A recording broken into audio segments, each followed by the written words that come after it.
Assalamualaikum warahmatullahi wabarakatuh. Innal hamdalillah nahmaduhu wa nasta'inuhu wa nastaghfiruh wa na'udzu billahi min shururi anfusina wa sayyiati a'malina. Man yahdihillahu fala mudilla lahu wa man yudlilhu fala hadiya lahu. Asyhadu an la ilaha illallah wahdahu la syarika lah wa asyhadu anna Muhammadan abduhu wa rasuluhu la nabiyya ba'dah. Allahumma salli wa sallim wa barik ala nabiyyina Muhammadin wa ala alihi wa sahbihi wa mawala. Rabbi shrah li sadri wa yassir li amri wahlul 'uqdatam min lisani yafqahu qawli. Rabbi zidni ilma warzuqni fahma birahmatika ya arhamar rahimin. Ma'asyiral muslimin, jamaah salat maghrib di Masjid Al-Ikhlas yang dimuliakan Allah Subhanahu wa taala. Pertama, marilah kita bersyukur kepada Allah Subhanahu wa taala atas karunia dan rahmat yang sudah dianugerahkan oleh Allah Subhanahu wa taala kepada kita sekalian. Salawat dan salam mudah-mudahan tetap tercurah kepada Nabi Muhammad sallallahu alaihi wasallam, kepada keluarga beliau, para sahabat, dan orang-orang yang mengikuti jalan Rasulullah sallallahu alaihi wasallam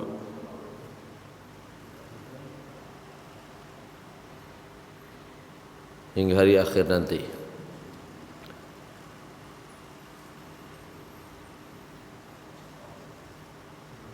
Marilah kita dengan kesempatan dan karunia yang diberikan oleh Allah Subhanahu wa taala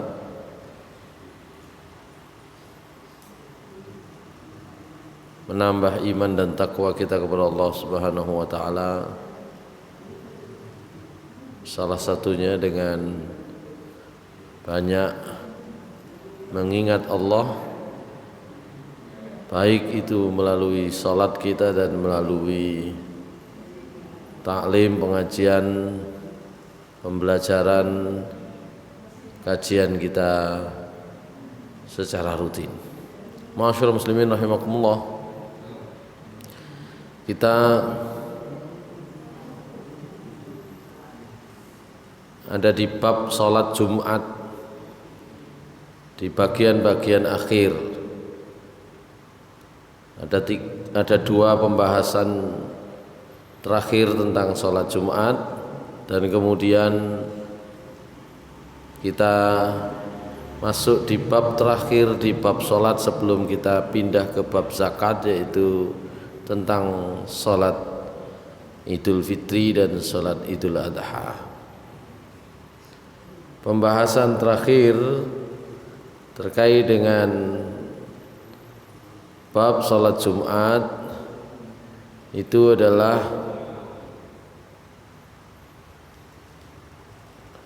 tentang sholat sunnah setelah Jumat, dan bab dalam sholat Jumat yang paling akhir di kitab ini adalah tentang bertemunya sholat Jumat dengan sholat Id di dalam satu waktu atau satu hari. Tentang sholat sunnah sebelum dan sesudah sholat Jumat, sempat ada pertanyaan, ya, apakah 2 rakaat atau 4 rakaat? Dua-duanya ada dalilnya. Kemarin sempat saya sampaikan 2 rakaat gitu ya. 4 rakaat ada dalilnya, 2 rakaat ada dalilnya. Bahkan karena itu nanti sebagian ulama itu membuat pilihan-pilihan. Jadi 2 rakaat dan 4 rakaat itu tentu saja tetap dikerjakan 2-2. Saya bahas dulu at-tatawwu qabla al-jum'ati wa ba'daha. Salat tatawwu, salat sunnah sebelum salat Jumat dan sesudahnya. Yusannu salatu 4 raka'atin aw salatu rak'ataini ba'da salatil Jum'ah. Setelah salat Jumat ada sunnah, salat sunnah bisa 4 rakaat atau bisa 2 rakaat.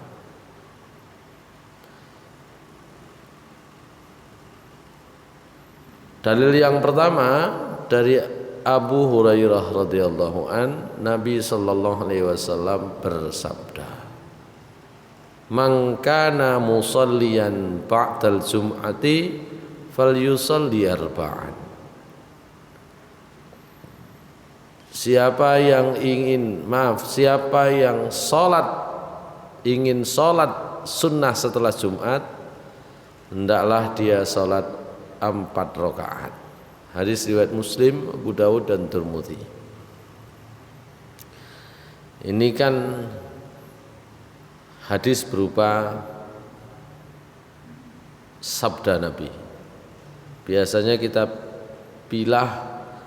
pilih mana yang itu perintah lisan, mana yang itu contoh, supaya setelah tahu perintah lisannya juga tahu cara pelaksanaannya. Ketika Rasulullah SAW mengatakan siapa yang ingin sholat setelah sholat Jumat, hendaklah dia sholat 4 rakaat. Dalam riwayat yang lain Abdullah bin Umar menceritakan, nah ini prakteknya, karena Rasulullah sallallahu alaihi wasallam yusalli yaumal jumu'ati rak'ataini fi baitihi. Rasulullah SAW itu, kata Abdullah bin Umar, salat 2 rakaat setelah Jumat itu di rumah beliau. Hadis riwayat Bukhari, Muslim, Abu Dawud, Tirmidzi, Nasa'i, Ibnu Majah.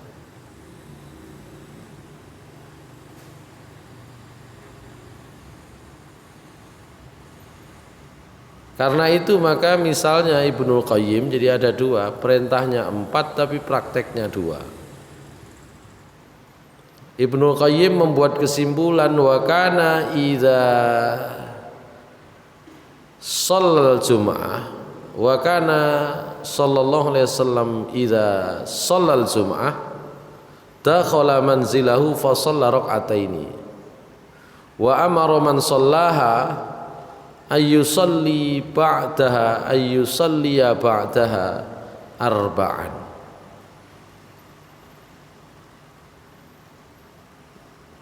Dari hadis tadi bisa disimpulkan, kata Ibnu Qayyim, Nabi kalau sudah sholat Jumat, beliau masuk rumah dan sholat 2 rakaat. Nah, ini kesimpulannya Ibnu Qayyim.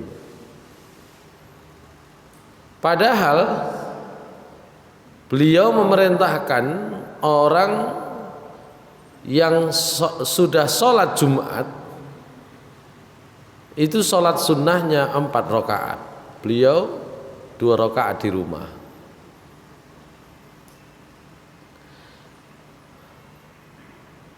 Karenanya Ibnu Qayyim mengambil pendapat dari guru beliau namanya Ibnu Taimiyah. Qala Syekhuna Ibnu Taimiyah, in shalla fil masjid shalla arba'an wa in shalla fi baitihi shalla rak'ataini.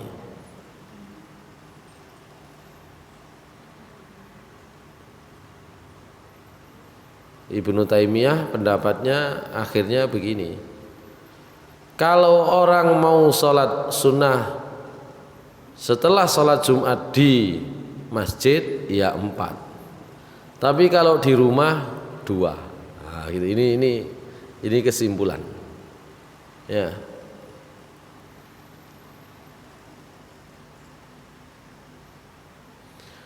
Wa qad dzakara Abu Dawud an Ibni Umar annahu idza shalla fil masjid shalla arba'an wa idza shalla fi baitihi shalla rak'ataini.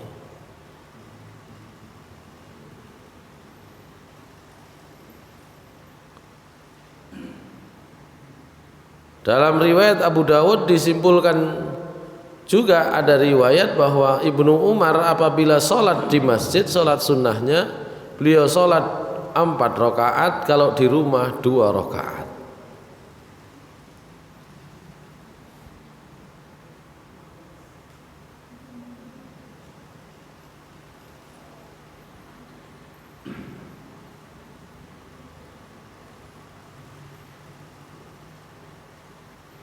Cuma kemudian ada juga yang berpendapat bahwa 4 rakaat itu bisa jadi juga 2 rakaat di masjid, 2 rakaat di rumah.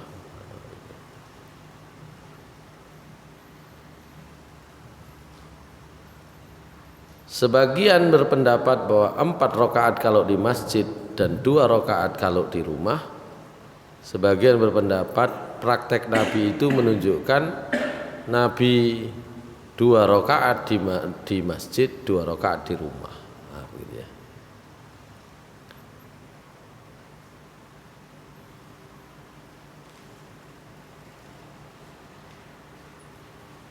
Wa qila yusalli rak'ataini wa yusallim thumma yusalli rak'ataini wal afdal salatuha bil bait. Ada pendapat salat beliau itu 2 rakaat dan salam, kemudian salat 2 rakaat, dan yang paling afdal salatnya di rumah. Dibagi begitu ya. Ada yang berpendapat 4 rakaat itu mausulah. Mausulah itu nyambung ya 4 rakaat gitu ya. Tapi dalam riwayat yang lain salat sunnah itu, salat itu pada asalnya 2 rakaat, 2 rakaat gitu ya. Karena perintahnya Nabi itu 4 rakaat. 4 rakaat itu ada yang berpendapat 4 rakaat itu ya nyambung, bukan 2-2. Tapi umumnya sholat sunnah itu dan asal sholat itu 2 rakaat, maka lebih cenderung kita berpendapat bahwa sholat sunnah itu meskipun disebut 4 rakaat, ya prakteknya 2 rakaat, 2 rakaat. Kalau 2 rakaat, 2 rakaat, maka biasanya diminta untuk geser dikit atau ada jeda dulu. Karena itulah di sini disimpulkan lebih baik itu di rumah yang 2 rakaat gitu ya. Ini tentang sholat yang sesudahnya. Amma sholatus sunnah qoblal jum'at wa faqad qala Syekhul Islam Ibnu Taimiyah amman Nabi sallallahu alaihi wasallam falam yakun yusalli qoblal jum'ah ba'dal azan syai'an.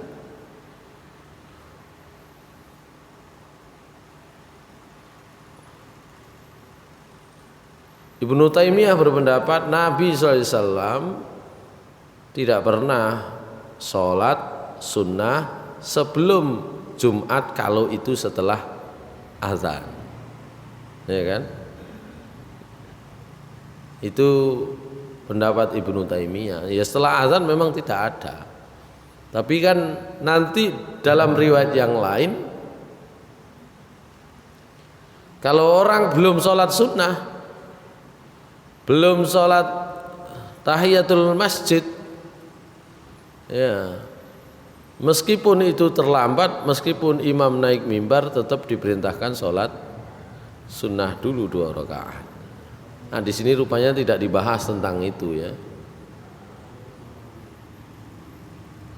Dan pada masa Nabi SAW kana la yu'adzanu ala ahdihi illa idza qa'ada 'alal mimbar. Azan itu kan tidak dikumandangkan kecuali Nabi sudah naik mimbar. Wa yu'adzanu Bilalun, dan Bilal yu'adzinu Bilalun summa yakhtubun Nabi sallallahu alaihi wasallam al-khutbataini summa yuqimu Bilalun fa yusalli bin nasi fa makana yumkinu an yusalli ba'dal azan la huwa wala ahadun minal muslimin alladzina yusalluna ma'ahu sallallahu alaihi wasallam. Pada masa Nabi beliau tidak, Bilal azan, kemudian Nabi SAW khutbah, kemudian Bilal qomat, setelah itu Nabi sholat bersama orang-orang, sehingga tidak mungkin setelah azan itu ada sholat sunnah. Nah, ini umumnya, tapi kan prakteknya kan Nabi melihat ada orang terlambat kan tetap disuruh sholat sunnah dulu kan gitu ya. Ini tidak dibahas di sini, tapi intinya di sini kalau sudah azan tidak ada sholat sunnah kalau sudah azan.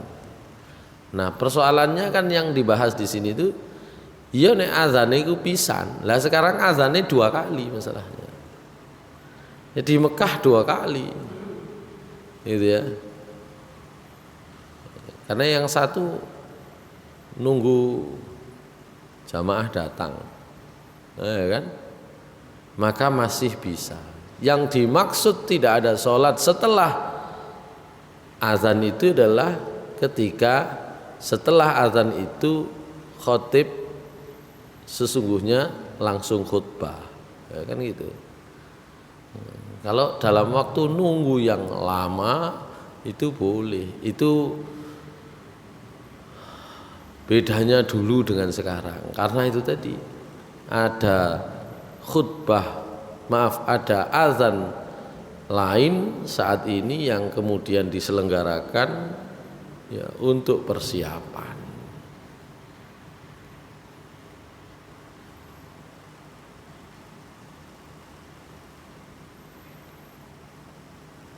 Adapun kalau sebelum khotib naik mimbar dan sebelum muadzin atau Bilal azan, pada saat itu namanya Bilal memang yang azan, para sahabat biasa sholat yang disebut dengan sholat intizar.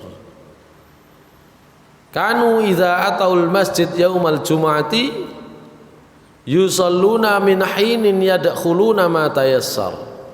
Faminhum may yusalli 10 raka'atin wa minhum may yusalli 12 raka'atan wa minhum may yusalli 8 raka'atin wa minhum may yusalli aqalla min dzalika. Wa lihadza kana jamaahirul a'immah muttafiqina ala annahu laisa qabla al-jum'ah sunnatun muaqqatatun bi waqtin muqaddaratun bi adadin li anna dzalika innama yathbutu bi qauli Nabi sallallahu alaihi wasallam aw fi'lihi wa huwa lam yusannu fi dzalika syai'an la bi qaulihi wa la fi fi'lihi.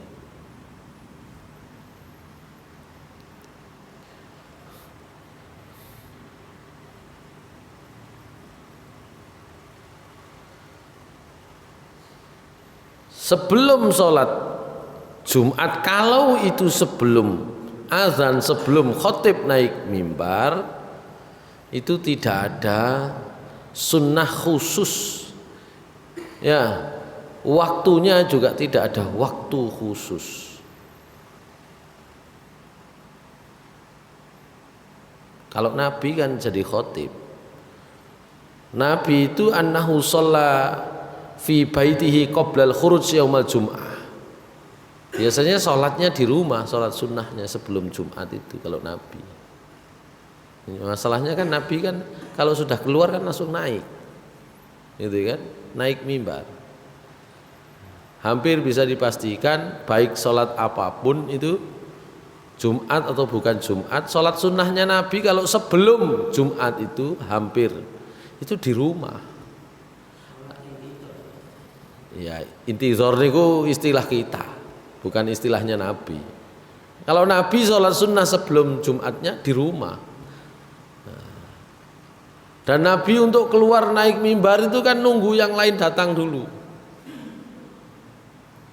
Nabi di rumah sholatnya. Nah sementara yang lain datang itu ada apa sholatnya? Para sahabat macam-macam. Nabi tidak mengatur khusus, tapi para sahabat mempraktekkan menurut bisanya mereka sendiri-sendiri. Wa hadza huwal ma'thur anis sahabah, ya. Yang ma'thur dari para sahabat, mereka itu kalau sudah datang ke masjid pada hari Jumat, mereka sholat sejak mereka masuk sesuai dengan yang bisa mereka kerjakan. Minhum, diantara mereka ada yang sholat asyara rakaatin, 10 rakaat.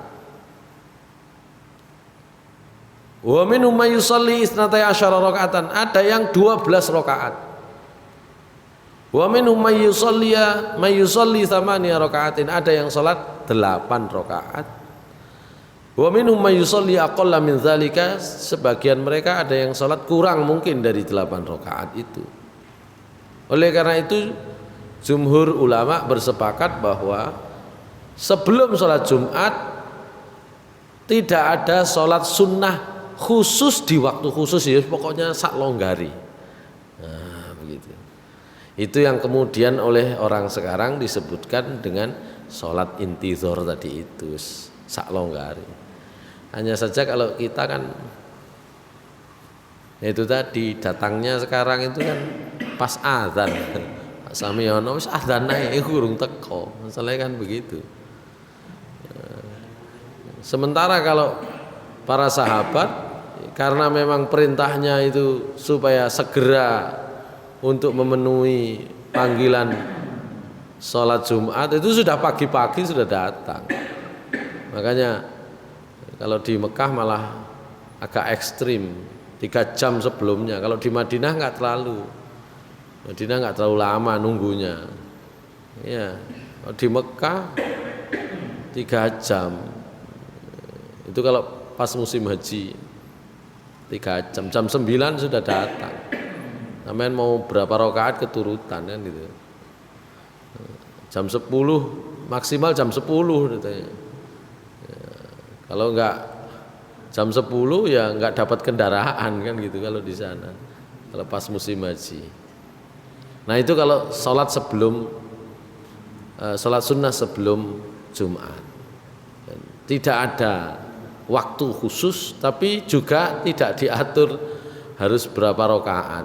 Ya sak longgari para sahabat itu sholat, prakteknya begitu ya, sholat sunnah itu sesuai dengan waktu mereka, kedatangan mereka itu. Itulah bab terakhir di dalam bab tentang sholat sunnah sebelum Jumat dan setelahnya. Nah, pembahasan terakhir di bab sholat Jumat itu ijtima'ul jum'ati wal idi fi yaumin wahid. Bagaimana kalau ketemu sholat id dan sholat Jumat dan sholat id di hari yang sama. Idza ijtama'al jum'atu wal 'idu fi yaumin wahid saqatatil jum'atu amman shallal 'id. Fa an Zaid bin Arqam qala shallan nabiyyu sallallahu alaihi wasallam al-'ida thumma rakhasa fil jum'ati wa qala man syaa yusalli falyusalli. Rawahul khamsah shahhaha. Ini kesimpulannya. Kita bisa membahasnya dari sudut pandang berbeda nanti ya. Kalau berkumpul sholat Jumat dan hari sholat untuk sholat id di hari yang sama, jatuh kewajiban atau gugur kewajiban sholat Jumat bagi yang sudah sholat id. Artinya sholat Jumatnya tidak lagi wajib. Ini kesimpulan. Kita bahas dulu nanti. Fa'an Zaid bin Arqam, hadisnya dari Zaid bin Arqam, dia menceritakan Nabi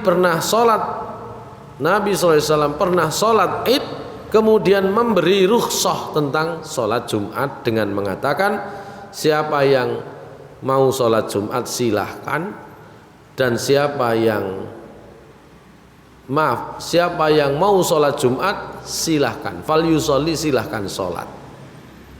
Lah sing gak gelem ya monggo gitu ya.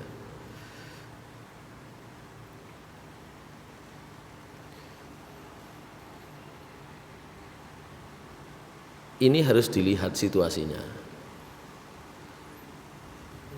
Ada riwayat yang lain dari Abu Hurairah, nanti menjadi lebih jelas mengapa kok tidak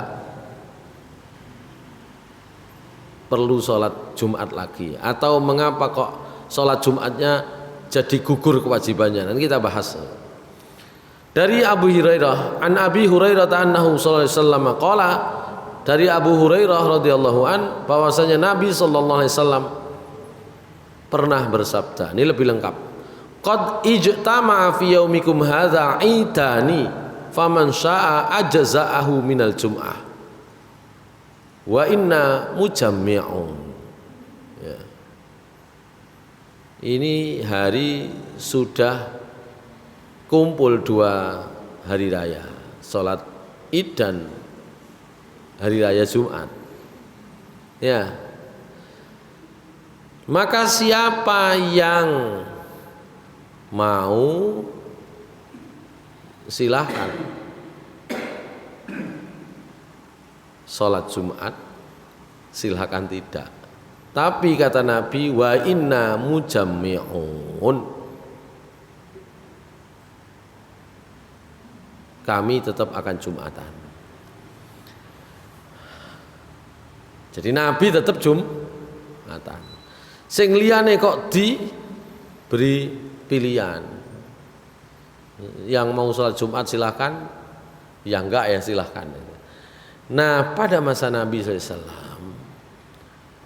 sholat Jumat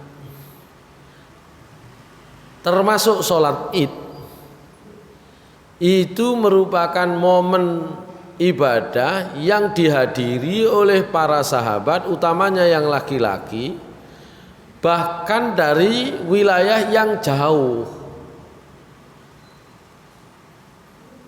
Jadi kalau sholat Idnya misalnya jam 7 pagi, mereka datang itu dari tempat yang jauh, itu bisa 2-3 jam sebelumnya sudah datang, gitu loh. Maka Nabi memberi rukhsah kepada mereka ini. Jadi kalau setelah sholat Id ada penyembelihan misalnya di rumah, sholat Idnya di tempatnya Nabi, setelah itu balik. Lah karena balik, sholat Jumatnya bagaimana? Mereka tidak biasa sholat Jumat kalau tidak di masjid Nabi. Kalau tempat sholat Idnya itu sekarang di tempat namanya Masjid Umamah itu ya. Jadi kira-kira jaraknya kalau dari pintu yang paling selatan itu ya sekitar 50 meter. Bukan pintu masjid, pintu gerbang Masjid Nabawi. Yang paling selatan sebelah mana berarti ya? Selatan barat ya. Itu jaraknya 50 meter kira-kira. Itu ada, ini masjid yang dulunya adalah tempatnya Nabi sholat Id, nah, gitu ya, sholat Id. Jadi untuk sholat Jumat dan sholat Id itu mereka yang ada di kampung-kampung, di desa-desa, jaraknya 5 kilo, 6 kilo, 7 kilo itu datang.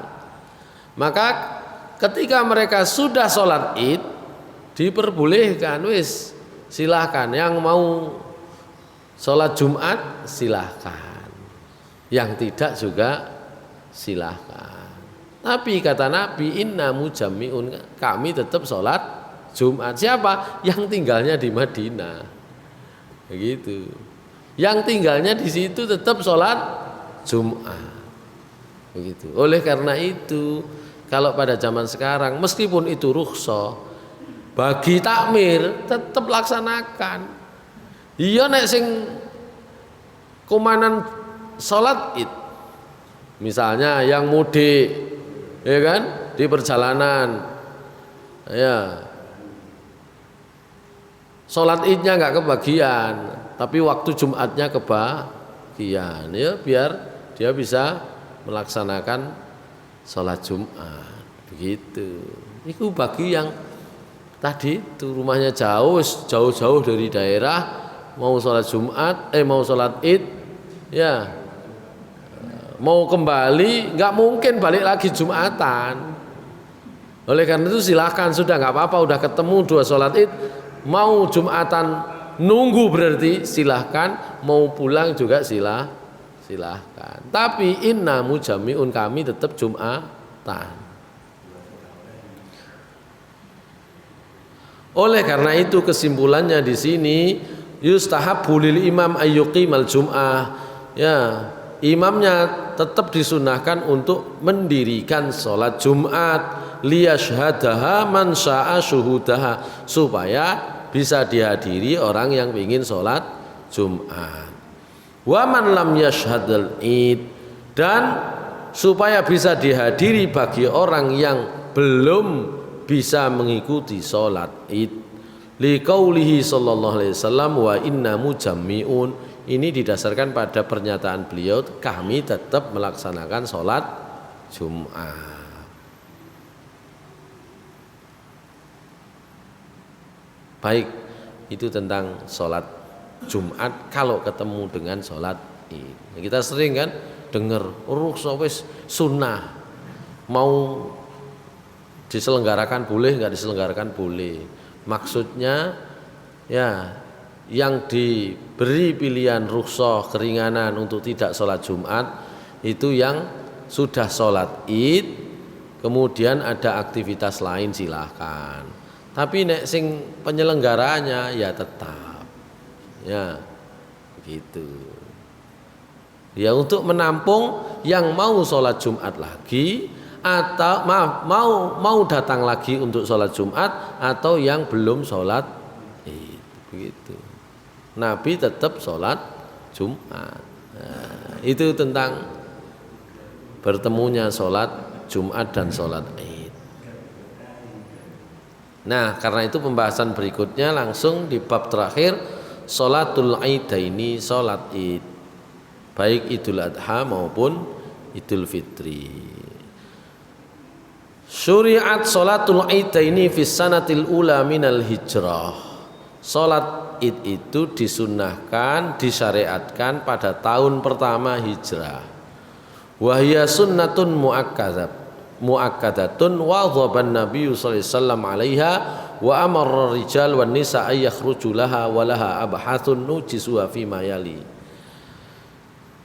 Sholat id itu hukumnya sunnah muakkadah. Nabi sallallahu alaihi wasallam sangat menganjurkan pelaksanaannya, dan beliau perintah kepada baik laki-laki maupun perempuan untuk keluar menjalankan, melaksanakan sholat Idul Adha maupun Idul Fitri maupun Idul Adha. Nah, ketentuannya, pembahasan tentang ini ada beberapa poin. Yang pertama, istihbabul ghusli wat tatayyubi wa labsi ajmalith thiyab. Yang pertama, kalau sholat id itu ketentuannya adalah sunnah pak menggunakan sunnah untuk mandi besar, pakai wangi-wangian, dan menggunakan atau memakai pakaian yang paling baik. Ya, dalam sebuah riwayat disebut anna Nabi sallallahu alaihi wasallam kana yalbisu burdata habarah fi kulli idin, rawahu Syafi'i. Dalam sebuah riwayat, Nabi menggunakan jubah Yaman. Ini jubah beliau yang paling bagus. Kalau itu ada di sholat id, di setiap sholat id beliau pakai jubah dari Yaman. Ya, nah, ini pakaian beliau yang paling bagus. Atau dalam riwayat yang lain, Hasan As-Sabat menceritakan amarona Rasulullah SAW fil aidaini annal basa ajwada ma najidu wa anna tatayyaba bi ajwadi ma najidu wa an nudhhiya bi athmani ma najidu. Nah, ini Nabi atau Rasulullah SAW memerintahkan kami dalam 2 sholat id supaya kami memakai pakaian terbaik yang kami miliki, memakai wangi-wangian yang paling bagus yang kami miliki, dan kalau itu Idul Adha untuk menyembelih hewan kurban yang paling mahal yang bisa kami peroleh. golek sing apik. Aja golek sing elek-elek. Nah, kula mboten nututi ya. Nah, akhirnya apik kali mboten apik niku kemudian menjadi relatif tergantung kemampuan pengkurban. Tapi kalau sunnahnya ya mana yang paling dia mampu, itulah yang harusnya disembelih. Baik.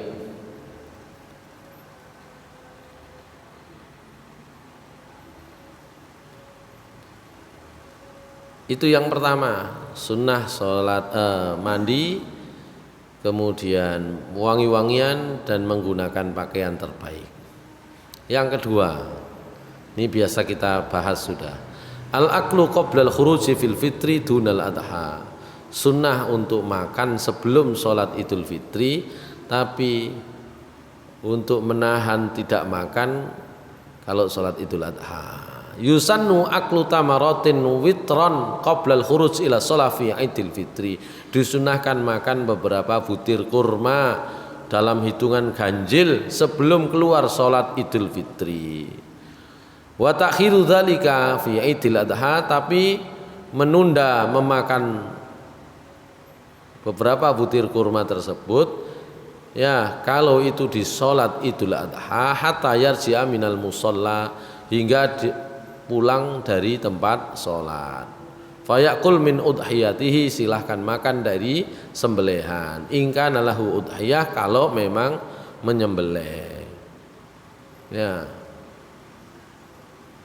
Oleh karena itu sahabat Anas menceritakan, karena Nabi sallallahu alaihi wasallam la yaqtu yaumal fitri hatta yaqula tamaratin wa yaqluhunna witron. Nabi biasanya Nabi sallallahu alaihi wasallam tidak berangkat untuk sholat idul fitri kecuali beliau sebelumnya makan beberapa butir kurma dan beliau makan jumlahnya ganjil. Ya. Tapi kalau idul adha sebaliknya, wala ya'kula yaumal adha hatta yarji'a. Kalau idul adha tidak makan sebelum ya balik dari tempat sholat. Saya kira ini sudah jelas ya, hikmahnya jelas, ya, rahasianya jelas. Kalau sholat idul fitri karena sudah beberapa hari 29 atau 30 itu puasa, maka dimulai dengan sarapan dulu. Tapi kalau idul adha kan boten, dijagakno mangan sate marine sholat, jadi gak usah mangan dhisik, ngoten lho. Wis dijangkaro mangan sate sadurunge budal mangan wara kene gak sida iso menikmati kan gitu ya. Itu hikmahnya sederhana itu.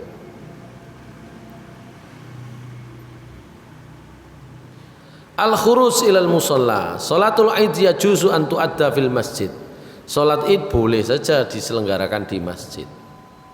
Walakinna adaaha fil musalla kharijal baladi afdal ma lam yakun hunaka uzrun kamatorin wa nahwi. Tapi kalau diselenggarakan di musola, di ruang terbuka, tempat sholat terbuka di luar kampung, itu lebih baik malam yakun hunaka uzrun, selama nggak ada uzur seperti hujan, seperti cuaca buruk dan sebagainya. Lianna Rasulullah sallallahu alaihi wasallam kana yusallil aidaini fil musalla wa lam yusallil aida bi masjidi illa marratan li uzril matari. Karena Rasulullah sallallahu alaihi wasallam tidak pernah sholat id, baik idul adha atau idul fitri, kecuali di musola. Di musola itu di tempat yang lapang, kecuali hanya satu kali karena hujan. Nah, begitu. Fa'an Abi Hurairah annahum asabahum matarun fi yaumi idin fa shalla bihim Nabi sallallahu alaihi wasallam salatal id fil masjid.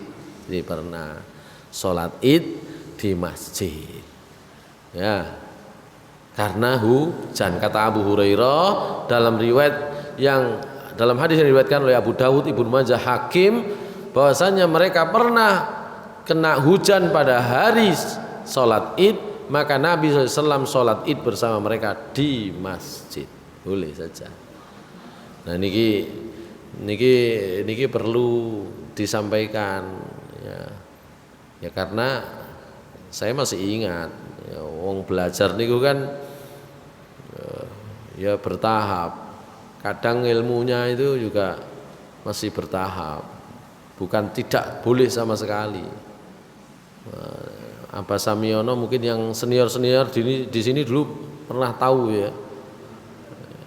Ya, pernah di dalam masjid. Ya, waktu itu saya juga belum ngerti.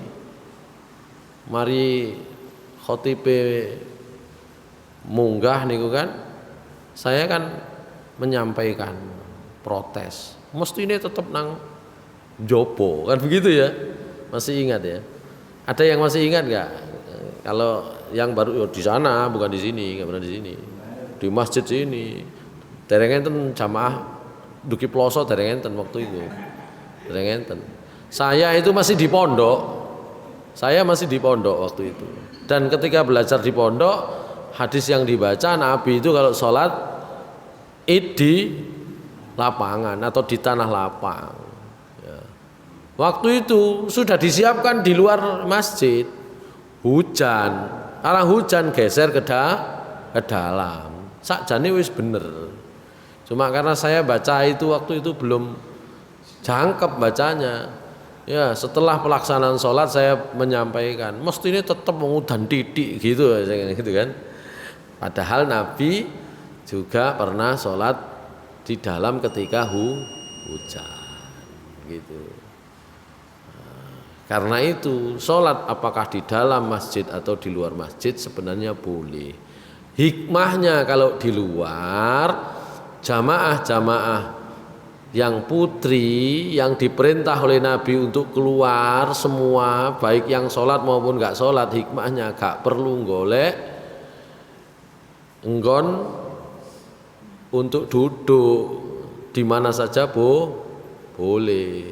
Kalau di masjid pelaksanaannya jamaah putri yang sedang berhalangan akhirnya golek enggon di sing oleh dilunggui yang boleh ditempati, akhirnya mungkin tetap di luar. Itu hikmah gitu ya. Selain itu karena sholat id biasanya yang datang lebih banyak. Masjid Nabi pada waktu itu ya kalau untuk pelaksanaan sholat id itu masih relatif kecil, nah, gitu, sehingga di luar. Itu hikmah ya, hikmah.